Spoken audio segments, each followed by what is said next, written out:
Welcome students, class 8 mathematics.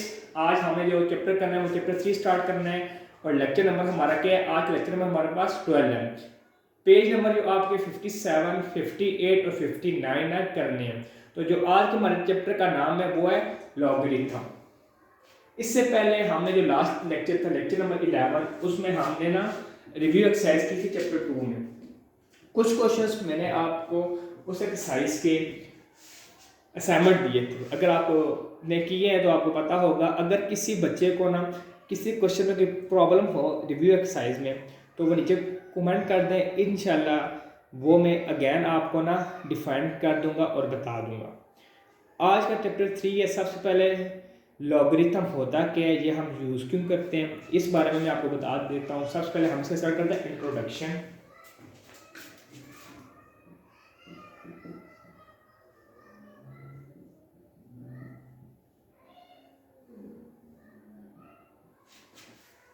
Introduction में अब scientist ने कुछ वैल्यूज की जिनकी वैल्यूज बहुत बड़ी आ रही थी। सपोज कि आपके पास एक वैल्यू है 7, 8, 9, 9, 9, 9, 9, 9, 9, 9, 9, 9, 9।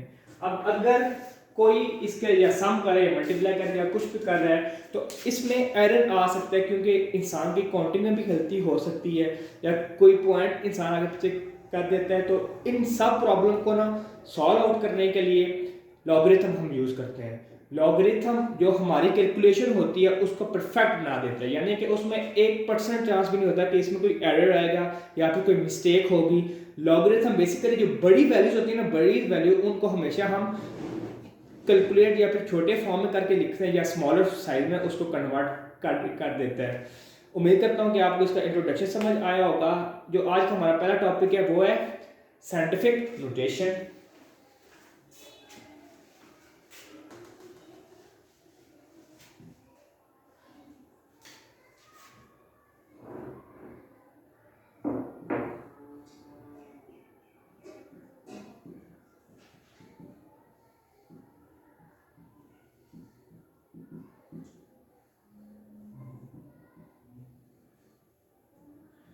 साइंटिफिक नोटेशन बेसिकली हम तब यूज करते हैं जब हम ना लार्जर वैल्यू को स्मॉल बनाना हो, और इसके कुछ बेसिक कॉन्सेप्ट है वो मैं आपको बता देता हूँ। लेट्स सपोज आपके पास एक लिखा हुआ है 7, 8, 0, 0, 0, 0, 0, 0।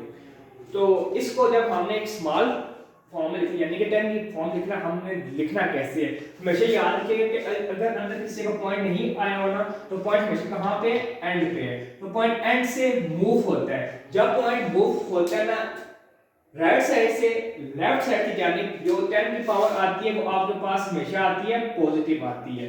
इसी तरह ये बात आपने याद रखनी है कि जब पॉइंट मूव होगा राइट साइड से लेफ्ट साइड की जानिब तो आपके पास 10 की पावर क्या आएगी, पॉजिटिव आएगी। ये बात मैं एक बार फिर दोहरा रहा हूं कि जब पॉइंट मूव होगा लेफ्ट साइड से राइट साइड से लेफ्ट साइड की जानिब तो 10 पावर क्या आएगी, पॉजिटिव आएगी। और जब पॉइंट मूव होगा लेफ्ट साइड से राइट साइड की जानिब तो आपके पास 10 पावर आएगी वो क्या आएगी, नेगेटिव आएगी। मैंने आपको क्या समझाया कि जब पॉइंट मूव होगा राइट साइड से लेफ्ट साइड की जानिब तो पावर क्या आएगी, पॉजिटिव आएगी। और इसी तरह जब मूव होगा लेफ्ट साइड से राइट साइड की जानिब तो पावर क्या आएगी, नेगेटिव आएगी। और जहां पे अगर किसी के अंदर पॉइंट लगा तो याद रखिएगा हमेशा पॉइंट कहां पे होगा, इसके एंड पे होगा। ये बात आपने याद रखिएगा, पॉइंट हमेशा कहां पे होगा, एंड होगा। अब ये वैल्यूज को मैं साइंटिफिक नोटेशन में लिखना है तो मैं इसको कैसे लिख लूंगा, देखें यहां से पॉइंट मूव होना है इधर तो 1, 2, 3, 4, 5, 6 और 7 में कैसे लिखूंगा 7.8 into 10 की पावर क्या लिखूंगा 7, क्योंकि ये 7 टाइम्स मूव हुआ है। अब मैंने ये चीज आप समझाई थी कि जब कब मूव होगी लेफ्ट राइट साइड से लेफ्ट साइड जाने तो पॉइंट वैल्यू क्या आएगी, पॉजिटिव आएगी। अब मैं आपको एक एग्जांपल करवाता हूं। जब वो राइट साइड से लेफ्ट साइड की मूव होगी तो पावर नेगेटिव कैसे आती है। सपोज कि आपके पास एक वैल्यू है 0.00018। अब पॉइंट आप देख रहे हैं यहाँ पे। अब इसमें हमने कब मूव होना है, अब हमने इसके लेफ्ट साइड से राइट साइड की तरफ मूव होना है तो हमें किधर पॉइंट मूव होना है, देखें 1, 2, 3 और 4 क्या आ गया 1.8 और 10 पावर क्या आएगी बेटा -4 आएगी। -4 क्यों आएगी, क्योंकि मैंने आपको ये कॉन्सेप्ट दिया था कि जब आपने मूव होना है from left to right side तो पावर हमेशा क्या आएगी, नेगेटिव आएगी। इसी तरह मैंने आपको एक बात बताई कि जब आपने मूव होना है राइट टू लेफ्ट साइड तो पावर क्या आएगी आपकी, पॉजिटिव आएगी। जब आपने मूव होना है from left to right side तो पावर क्या आनी है, नेगेटिव। और इस तरह जब मूव होना है आपने राइट से लेफ्ट से राइट की साइड पावर क्या आएगी, नेगेटिव। जब आपने मूव होना है लेफ्ट से राइट की साइड तो आपके पास राइट से लेफ्ट साइड तो आपके पास पावर क्या आएगी, पॉजिटिव आएगी। तो चलें हम एक्सरसाइज नंबर 3.1 स्टार्ट करते हैं। इसके आज कुछ पार्ट करेंगे, एक दो, क्योंकि बेसिकली आज मैं आपको कॉन्सेप्ट डिलीवर कर रहा हूँ कि हमने इस एक्सरसाइज में करना है। एक्सरसाइज नंबर 3.1 में ना, एक्सरसाइज नंबर 3.1 हम स्टार्ट करते हैं। क्वेश्चन नंबर 1 है express each of the following number in scientific notation. क्या express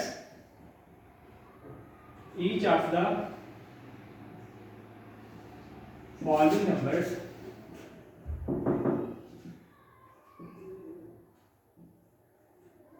in scientific notation।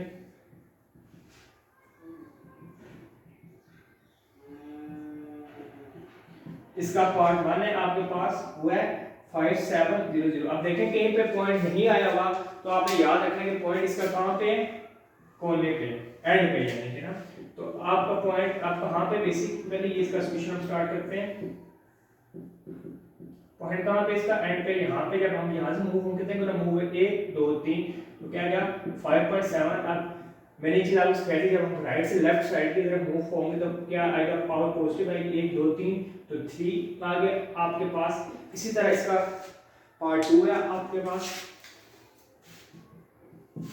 वह आपके पास 4 9 8 0 0 0 0 0।